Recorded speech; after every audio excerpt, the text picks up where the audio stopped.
Jadi dari awal ketika saya memutuskan untuk terjun di bisnis ini, bisnis kopi, memang kami sangat banyak sekali dibantu oleh dinas. Salah satunya adalah dinas koperasi, baik di tingkat kabupaten, provinsi maupun di pusat.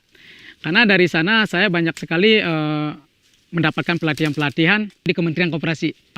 Manfaatnya sih banyak sekali ya, banyak sekali. Jadi dengan pelatihan ini sangat luar biasa sekali. Selaku UMKM memang disupport penuh oleh Kementerian Koperasi. Indonesia dikenal dengan negara kepulauan. Salah satunya yang paling dikenal adalah Pulau Bali. Pulau Bali tak hanya terkenal dengan wisata pantai dan alamnya yang begitu indah. Namun, ada salah satu potensi Bali yang mulai menjadi perbincangan dunia, yaitu adalah kopi Kintamani.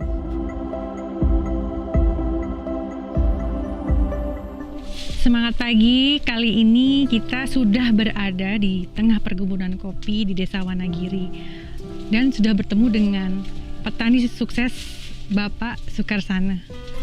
Selamat pagi Pak. Om Swastiastu, selamat datang Bu. Terima kasih. Terima kasih atas waktunya. Bisakah Bapak berbagi kisah inspiratif Bapak dari awal mulai berdirinya usaha ini sampai sukses sekarang ini? Baik Bu.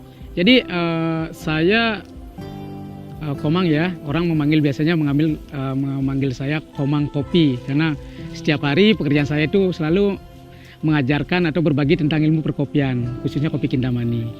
Nah, kebetulan saya memiliki usaha namanya Bali Arabica. Bali Arabica ini terbentuk di tahun 2013. Itu adalah hasil lomba di dinas. Salah satunya yang didukung oleh Dinas Koperasi Kabupaten Bangli. Dan kemudian kenapa saya membuat Bali Arabica? Karena saya melihat bahwa kesejahteraan petani di Bali itu masih sangat kurang. Yang kedua, pemahaman mereka tentang kopi itu juga masih perlu ditingkatkan. Dan saya melihat bahwa potensi kopi Kintamani ini sebagai kopi unggulan di Provinsi Bali ini sangat luar biasa sekali dan bahkan sangat mendunia. Nah, dari sana saya membentuk Bali Arabica ini supaya menjadi sebuah jembatan bagi para petani, kawan-kawan pembeli atau konsumen, dan juga untuk menjaga pelestarian kopi di Bali. Itu dengan konsep bagaimana kita menjaga keseimbangan. Kalau di Bali kita kenal dengan konsepnya Trihita Karana. Sebelumnya, apakah Bapak pernah mengikuti pelatihan-pelatihan yang pernah diadakan oleh Kementerian Koperasi UMKM Indonesia? Jadi dari awal ketika saya memutuskan untuk terjun di bisnis ini, bisnis kopi, memang kami sangat banyak sekali dibantu oleh dinas. Salah satunya adalah dinas koperasi, baik di tingkat kabupaten, provinsi maupun di pusat. Karena dari sana saya banyak sekali mendapatkan pelatihan-pelatihan. Bahkan di tahun 2013 saya pernah menjadi konsultan UMKM di Kementerian Koperasi. Jadi kami dilatih sampai ke Sulawesi, Surabaya untuk mendampingi para UMKM. Nah, tentu dengan adanya banyak pelatihan ini sangat bermanfaat bagi saya selaku entrepreneur. Dan yang kedua, saya juga sering sekali berbagi ke kawan-kawan bagaimana kita di Bali itu memang harus menjadi seorang entrepreneur. Karena saya melihat juga di kopi ini ya, banyak sekali kawan-kawan pelaku kopi. Tapi selama ini kan mereka pengetahuannya kurang. Nah, mungkin sama dengan saya yang saya awali ya. Jadi dari awal memang ya, awalnya saya memang ingin untuk menjadi PNS. Karena saya sekolah, harapan orang tua, saya sekolah, saya harus habis itu menjadi PNS kan. Karena itu kan keren. Ternyata itu tidak. Karena sebenarnya ada hal-hal yang lain yang bisa kita kerjakan dan bermanfaat untuk alam dan masyarakat. Salah satunya adalah bagaimana kita pulang kampung mengembangkan potensi yang ada dan bisa bermanfaat untuk masyarakat banyak. Dari kisah sukses yang menginspirasi ini, pelatihan apa saja yang pernah Bapak ikutin dari Kementerian Koperasi UMKM Indonesia? Untuk pelatihan ya, seingat saya sih seperti tadi saya sampaikan bahwa itu banyak sekali, mulai dari bagaimana kita menjadi seorang entrepreneur, itu ada motivasinya ya. Yang kedua, bagaimana kita meningkatkan SDM untuk menjadi seorang wirausaha atau UMKM. Ada pelatihan tentang tentang haki, dan yang terakhir yang pernah saya ikuti seingat saya itu adalah pelatihan tentang ekspor. Ya. Apa manfaat dari pelatihan yang pernah Bapak ikutin tadi? Manfaatnya sih banyak sekali ya, banyak sekali. Jadi dengan pelatihan ini sangat luar biasa sekali. Selaku UMKM memang disupport penuh oleh Kementerian UMKM RI. Jadi pelatihan misalnya seperti ekspor. Jadi kita dituntut bagaimana seorang wirausaha atau UMKM untuk mampu melihat pasar global. Artinya tidak melulu kita berpikir secara kelokalan.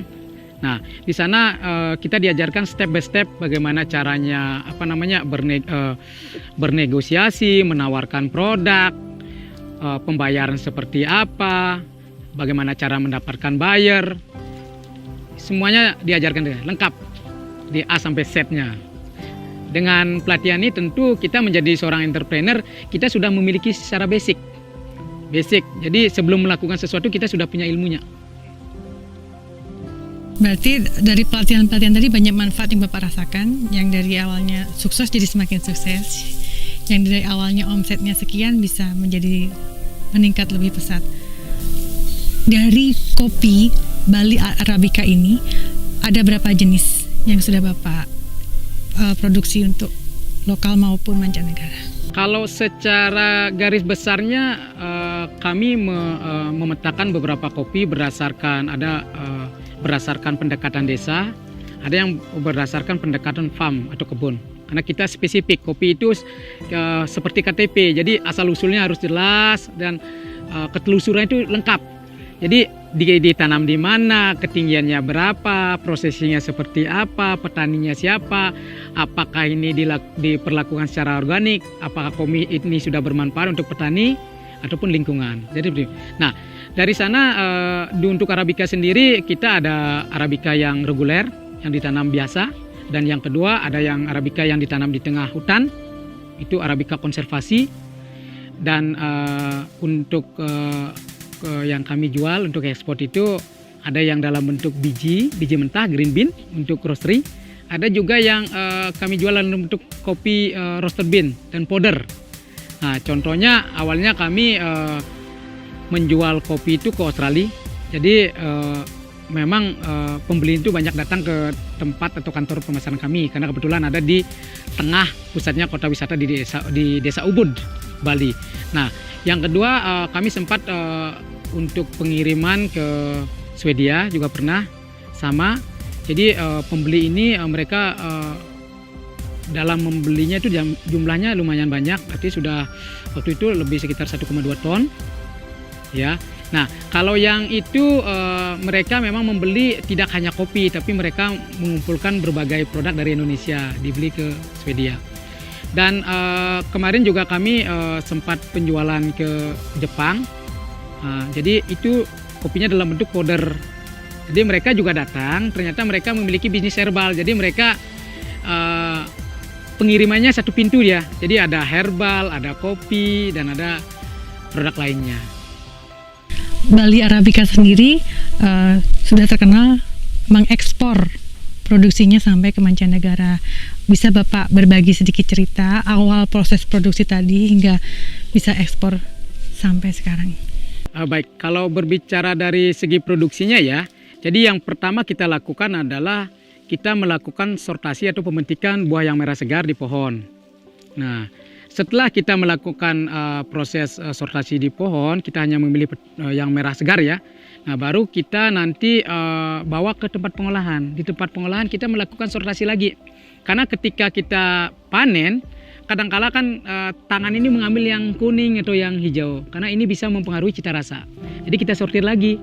Nah, sortirnya ini biasanya kita menggunakan air. Kenapa menggunakan air? Karena kopi yang terapung itu berarti empty bean dia. Jadi tidak kualitasnya kurang bagus. Itu kita pisahkan. Nah, dari ini baru kita menentukan mau bikin olah basah, wet process, atau yang bikin yang natural atau yang honey proses. Nah, yang saya akan tunjukkan adalah bagaimana kita membuat yang natural proses. Jadi natural proses adalah kopi yang datang dari kebun kita sortir dengan air. Setelah itu kita langsung jemur dengan para-para namanya, para-para. Jadi para-para ini untuk memisahkan kopi yang banyak isi air itu untuk penirisan seperti ini. Dan proses penjemuran kurang lebih kita butuhkan, kalau yang natural proses itu kurang lebih sekitar 3 minggu, itu tergantung dari sinar mataharinya. Dan kalau yang wet proses itu kurang lebih sekitar 2 minggu, 14 hari. Nah, setelah itu setelah kering baru kita kupas atau dihaling, haler namanya, untuk memisahkan antara kulit luar dengan kulit dalam. Nah, setelah kulit luar ini selesai dikupas, biasanya kopi kita resting. Resting itu diistirahatkan untuk beberapa minggu. Kenapa diistirahatkan? Untuk menghilangkan rasa yang kurang-kurang bagus di kopi. Nah, setelah itu kita sortir lagi untuk mendapatkan kopi grade 1, kopi green bean. Kopi green bean ini kita bisa jual atau kita bisa langsung olah atau kita roasting di mesin. Jadi setelah itu kalau yang saya lakukan adalah langsung merosting. Nah, setelah di roasting ke mesin ya, tentu dengan mesin yang sudah bagus. Dan rata-rata untuk roasting ini kurang lebih kita butuh waktu antara 12 sampai 16 menit. Ya. Nah, setelah di roasting, didinginkan, setelah dingin setelah sehari langsung kita kemas. Nah, konsep yang kami lakukan adalah konsepnya fresh coffee. Artinya ketika ada pesanan baru kita proses untuk menjaga pelanggan. Oke, dari kisah sukses Bapak tadi, bisakah Bapak memberikan kesan dan pesan untuk para rekan UMKM agar lebih menginspiratif usaha mereka? Saya berharap kepada teman-teman, karena di masa pandemi ini yang mampu bertahan itu adalah di sektor pertanian. Jadi mengajak kawan-kawan, para pemuda-pemudi Indonesia, jangan malu menjadi petani, karena petani itu tidak miskin, tidak kotor, tapi kita bisa menjadi petani yang keren, petani milenial. Dan kita bisa mampu menciptakan inovasi-inovasi terbarukan dan mengembangkan potensi yang ada pedesaan. Dan saya juga sangat berharap kepada Kementerian Koperasi dan UMKM supaya pelatihan-pelatihan yang sangat bagus itu bisa ditularkan bagi kawan-kawan yang lain, sehingga kawan-kawan yang lain akan terinspirasi dan bisa bertahan di masa yang sangat sulit seperti ini. Semangat untuk UMKM dan terima kasih Bapak Komang Sukarsana atas waktunya. Terima kasih untuk Kementerian Koperasi UMKM Republik Indonesia.